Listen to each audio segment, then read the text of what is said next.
उस समय कुछ अच्छा ही लगा लगने को तो हाँ, लेकिन अच्छा ही लगा। का भाई कलेक्टर बन चुका है तो कैसा फील हो रहा है? बहुत अच्छा लग रहा है। अब छोटा भाई कलेक्टर बना है, बड़े भाई को खुशी नहीं होगी तो किसको होगी? मुझे तो सबसे ज़्यादा खुशी है। कहीं ना कहीं गंगापुर में मौजूद हूँ और लगातार आप कलेक्टरों के जो नवनिर्मित हैं उनके इंटरव्यू देखते आ रहे हैं। सर, मेरा नाम मुरारी लाल मीणा है। मैं ग्राम महेशवा तहसील टोडा पढ़ाई पे ही विशेष अपना अध्ययन पे ही विशेष फोकस डालने के लिए कहा। पढ़ाई उसको इसी हिसाब से करवाई कि वही आगे जाके हमारा नाम रोशन करे, उससे बार बार सकते हैं, लेकिन जो इंफ्रास्ट्रक्चर मोदी जी ने, जियो ने, अंबानी ने जो लहर लेकर के आए थे उस टाइम पे, आज की तारीख में तो 4,500-5,000 10,000 के अंदर यूपीएससी की आप तैयारी कर सकते हो। सबसे पहला था कि मुझे तो आईएएस कलेक्टर ही बनना है। नहीं, ये तो शुरू से ही हमारा ध्येय था। बच्चों को दोनों को ही हमने ये तो था भाई, क्या होगा रिजल्ट में क्या होगा, ये तो था। परिवार का काम होता है, माता पिता का काम है अपने बच्चों को सपोर्ट करना। सबसे ज़्यादा सपोर्ट पिताजी ने किया, माता जी ने किया। स्वागत है आपका न्यूज़ कमांडो 49 चैनल पर। मैं हूं आपके साथ शिवा। साथियों, इस वक्त मैं गंगापुर में मौजूद हूं और लगातार आप कलेक्टरों के जो नवनिर्मित हैं उनके इंटरव्यू देखते आ रहे हैं और उसी को लेकर के आज मेरे सामने एक फैमिली बैठी है, तो इनसे हम थोड़ा सा जानने का प्रयास करेंगे किस प्रकार से इन्होंने अपने बच्चे की परवरिश की, किस प्रकार से जो पढ़ाई का शेड्यूल रखा और क्या कारण रहे, क्या फैक्ट रहे, वो तमाम बातों को हम जानने का प्रयास करेंगे।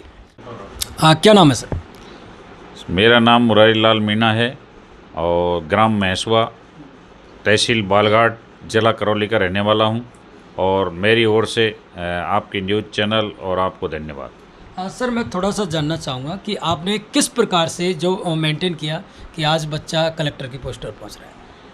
हमने उसको शुरू से ही यहीं गंगापुर सिटी में ही क्रिएटिव स्कूल में अध्ययन करवाया और यहीं घर पे ही उसको वो पढ़ाई का उसको माहौल दिया। किसी तरह के इस तरह की सभी चीज़ों को ध्यान रख के उसको पढ़ाई पे ही विशेष अपना अध्ययन पे ही विशेष फोकस डालने के लिए कहा। और एक बात मैंने उनसे ज़रूर बार बार बोलता था कि हमारे सवाई माधोपुर डिस्ट्रिक्ट में पहला आईएएस 1967 में लक्ष्मी नारायण मीणा हुआ है और इसके बाद कोई अपने गांव से कोई आईएएस या यूपीएससी फाइट नहीं की। तो बेटा, मेरा यही कहना है कि आप यूपीएससी फाइट करें, हमारा ये सब। कौन सी रैंक आई थी उनकी और जिले में कौन सी लेवल पे? उसकी रैंक 715वीं रैंक है, ऑल इंडिया रैंक है। अब जो भी लिस्ट जारी होगी यूपीएससी की, जो भी पद मिलेगा वो। कभी सोचा था आंटी जी कि आज कलेक्टर की मम्मी बन जाओगी? ऐसा कभी नहीं सोचा, लेकिन नहीं, ऐसा पढ़ाई उसको इसी हिसाब से करवाई कि वही आगे जाके हमारा नाम रोशन करे, उससे बार बार हम कहते रहे कि बेटा कुछ करके दिखाना है। अच्छा, हमेशा देखा जाता है कि माताएं बड़ी चिंतित रहती हैं बच्चों को लेकर के, तो कहीं ना कहीं देखा जाए तो उनको बहुत संघर्ष करना पड़ता है। तो आपको कितना संघर्ष करना पड़ा पढ़ाने के लिए? नहीं, ऐसा तो कुछ नहीं, हम तो एक नॉर्मल वैसे ही बच्चे को गाइड करते रहते हैं, वो ही, ऐसा कुछ नहीं। कभी मारपीट के जगाया या फिर कुछ ऐसा? नहीं नहीं, ऐसा कुछ नहीं। वो एक आवाज़ में ही शुरू से ही खड़ा हो जाता था। सुबह जगाती थी तो एक आवाज़ देती, वो तुरंत खड़ा हो जाता था। अच्छा, ये सपना कब से पाला था कि मुझे तो आईएएस कलेक्टर ही बनना है? नहीं, ये तो शुरू से ही हमारा ध्येय था। बच्चों को दोनों को ही हमने एजुकेशन अच्छी दी और दोनों से ही हमारा ये था। लेकिन हमने कभी भी ऐसा कोई प्रेशर नहीं डाला बच्चों पे कि भाई नहीं ऐसा करना है, आपको ये करना है। मैंने बेटे, आप जो भी है आप अपना पढ़ाई पे ध्यान रखो और जो भी बनना है वो तो ऊपर वाले की जो इच्छा। लोगों का और आसपास के रिश्तेदार को कैसा रिएक्शन है? लोगों को सभी जगह अपने गांव में बहुत अच्छी खुशी की लहर है। सभी लोग कह रहे हैं कि भाई आपके बेटे ने फर्स्ट अटेम्प्ट में ही यूपीएससी फाइट की है। तो सभी लोगों के मेरे पास टेलीफोन भी आ रहे हैं और बधाई भी दे रहे हैं। लोगों में अच्छी खुशी की लहर है। गांव में भी, आसपास मेरे मित्रों के भी यहाँ गंगापुर में फ़ोन आए हैं, सभी की अच्छी खुशी की लहर है। अच्छा, सबसे पहले आपको पता चला कि बेटा कलेक्टर बन गया तो आपका कैसा रिएक्शन था? उस समय कुछ अच्छा ही लगा लगने को तो हाँ, लेकिन अच्छा ही लगा। किससे पता चला था आपको? कैसे पता, किसने बताया था आपको? हम मैं और बेटे दोनों ही बैठे हुए थे, वो देख रहा था उसको 2-3 घंटे से, मम्मी रिजल्ट आने वाला है, रिजल्ट आने वाला है, तो वो मोबाइल में देखने लग रहा था। तो मैं रसोई में खाना बना रही थी, फिर आके मैंने पूछा कि बेटा क्या मम्मी अपन सेलेक्ट हो गए? जब मतलब हार्ट बीट बढ़ रही हो, दगदग हो रही, किस प्रकार से रिजल्ट रहेगा, क्या रहेगा? थोड़ा था, ये तो था भाई क्या होगा रिजल्ट में, क्या होगा, ये तो था। थोड़ा बहुत विश्वास तो था ही। हाँ, नहीं, पूर्ण विश्वास था हमको भाई कि ये यूपीएससी फाइट करेगा। बाकी इतना वो हमारा इतना वो नहीं था कि इसका सिलेक्शन नहीं होगा। हमने तो उससे यही कहा, बेटा तू टेंशन मत करो, बिल्कुल कतई निष्पक्ष होकर अपनी तैयारी करो, बिल्कुल होगा तेरा। अच्छा, कौन सी बार उन्होंने एग्ज़ाम दी थी आपकी बार? फर्स्ट अटैम्प्ट था उसका ये। हाँ, पहले एज क्या रहेगी और एज है उसकी 2001 का जन्म है। तो 24 का हो गया वो। नाम क्या है उनका? ललित मीना जारेड़ा, ललित जारेड़ा। अच्छा, आपके दो बच्चे हैं, छोटे थे या बड़े?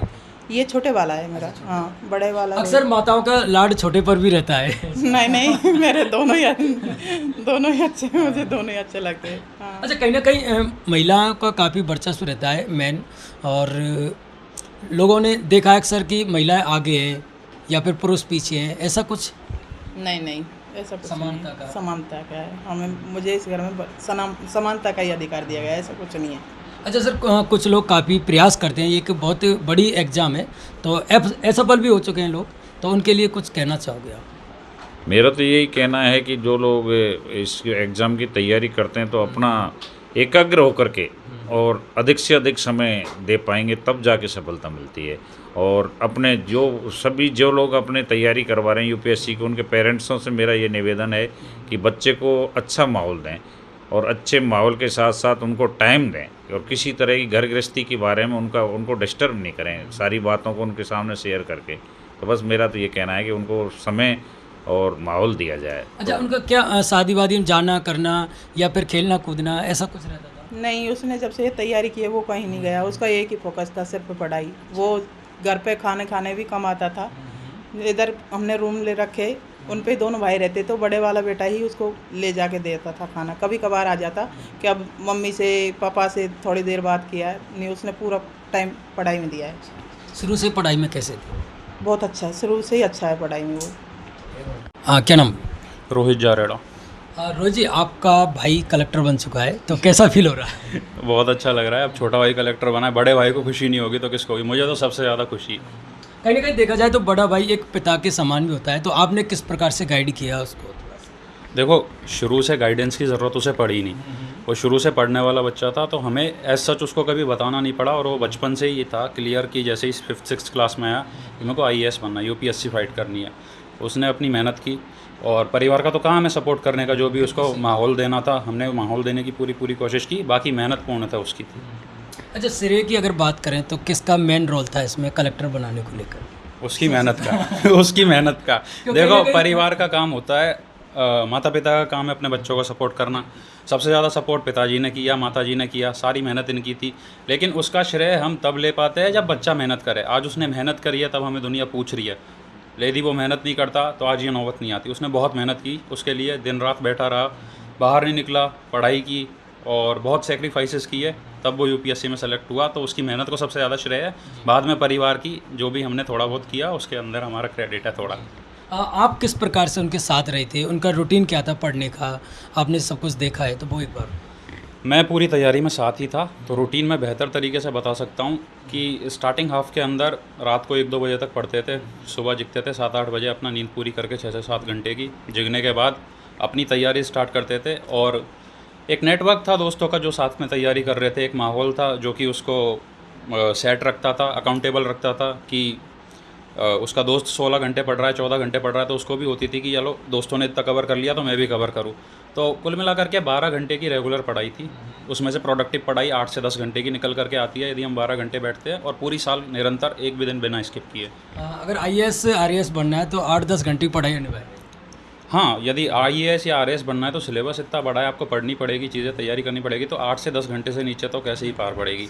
और जिनकी काफ़ी शार्प ब्रेन है उनको भी 8 से 10 घंटे तो पढ़ना ही पड़ेगा। एक समय था जब RAS IAS एक हाई लेवल लोगों के ही आते थे, लेकिन आज एक किसान का बच्चा भी बन रहा है, एक मजदूर का बच्चा बन रहा है। क्या कारण है?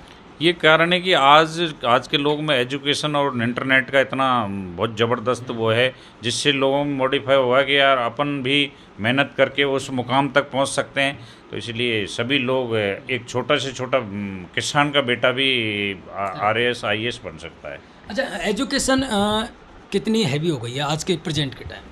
आपने NRS? एजुकेशन प्रेजेंट में तो काफ़ी इजी एक्सेस हो गया ना। चलो स्कूल कॉलेजेस की फ़ीस बढ़ गई है, मान सकते हैं, लेकिन जो इंफ्रास्ट्रक्चर मोदी जी ने, जियो ने, अंबानी ने जो लहर लेकर के आए थे उस टाइम पे, आज की तारीख में तो 4,500, 5,000, 10,000 के अंदर यूपीएससी की आप तैयारी कर सकते हो, 35,000 में तैयारी कर सकते हो घर से बैठ के। इनफैक्ट मेरे भाई ने तो कोई ऑनलाइन कोचिंग भी नहीं की थी, जो फ्री विदाउट कोचिंग के सिलेक्शन हुआ है क्या उनको? हाँ, बिना कोचिंग के, ना किसी कोचिंग में नाम ना कुछ, वो घर पे बैठ करके फर्स्ट अटेम्प्ट में क्लियर किया था। जो भी दोस्तों के पास रिसोर्सेज थे, यूट्यूब पे रिसोर्सेज थे, उनसे पढ़ाई की, खुद से मेहनत की। और हमने तो उसको फोर्स भी किया था कि चलो आप दिल्ली में रह लीजिए, ओल्ड राजेंद्र नगर के अंदर रह लीजिए, वहाँ से तैयारी कीजिए, लेकिन नहीं, उनने लेकिन कहीं ना कहीं लोग इस एग्ज़ाम को क्रैक करने के लिए लाखों रुपए खर्च कर देते हैं। और देखो फ़र्क इतना सा रहता है कि बच्चे को इसका क्रेडिट ललित को जाता है, बच्चे को उसका नेटवर्क बनाना आना चाहिए, सही गाइडेंस लेना आना चाहिए। अब वो आईआईटी दिल्ली से पास आउट था, तो उसका कहीं ना कहीं लिंक था कि किस तरीके से मुझे किन से गाइडेंस लेनी है। उसके पास्ट में दोस्त तैयारी कर रहे थे, उनमें से कुछ आईएएस बने, कुछ आईपीएस बने, कुछ आईआरएस बने, वहाँ से थोड़ी गाइडेंस मिली। कुछ पास्ट में कुछ आईएएस ऑफिसर्स है जिनने गाइड किया कि किस तरीके से इंटरव्यू देना है। सो गाइडेंस का बहुत रोल रहता है, तैयारी आपको करनी है, कुल मिलाकर के मेहनत आपकी है, लेकिन गाइडेंस का काफ़ी फ़र्क पड़ता है, तो उसको सही टाइम पे सही गाइडेंस मिली। अच्छा, इंटरव्यू जो हुआ था उसमें कैसे सवाल पूछे? कोई अगर सवाल आपको जहन में हो तो आप बता सकते हो। जो न्यूज़ होगा बड़े भाइयों जो न्यूज़ में या सोशल मीडिया में चलता है उस प्रकार से इंटरव्यू नहीं होते। कोई ऐसे कॉमेडी वाले सवाल नहीं थे, कोई कुछ नहीं था, सीरियस सवाल थे, सीरियस मोनोलॉग था। जो डेफ भरा था उसको इनफैक्ट शुक्ला जी ने साइड रख दिया था और सीरियस सवाल पूछे थे 6 लोगों के पैनल्स ने, और उसके अकॉर्डिंग उसको जज किया गया। इंटरव्यू कहाँ हुआ था उनका? इंटरव्यू दिल्ली में हुआ था, दिल्ली में। दोस्तों ये थे हमारे साथ में ललित, जो कि हाल ही में कलेक्टर की पोस्ट लेने जा रहे हैं। उनके परिवार वाले लोग थे, हमने जानने का प्रयास किया। तो तमाम आपको नवनिर्मित कलेक्टरों से मिलाते रहेंगे, तो बने रहिए हमारे साथ में। जय हिंद, जय भारत।